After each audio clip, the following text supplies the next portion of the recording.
U.S. President Joe Biden sped up military aid to Ukraine on Monday, signing a present-day version of a lending program that helped defeat Hitler's Germany. The original Lend-Lease Act let Washington lend or lease weapons to its allies. The new version will allow the same to Ukraine immediately. Before he signed the bill, Biden said it was time again to form a global force for peace.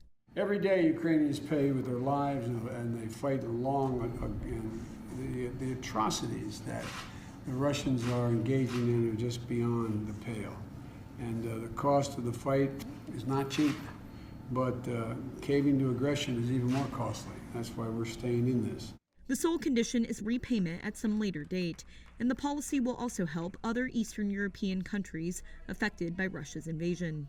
President Vladimir Putin calls Russia's actions in Ukraine a special military operation to disarm the country and protect it from fascists. Ukraine and the West say the fascism claim is a false pretext for an unprovoked war of aggression by Russia. The signing came the same day U.S. lawmakers agreed to rush nearly $40 billion in additional aid to Ukraine, according to two sources familiar with the matter. A proposal for additional COVID-19 funding, which some Democrats wanted to pass along with the emergency Ukraine aid, will now be considered in a separate vote, something Senate Republican leader Mitch McConnell told reporters he was pleased about. He had repeatedly advocated for a clean Ukraine bill in the Senate.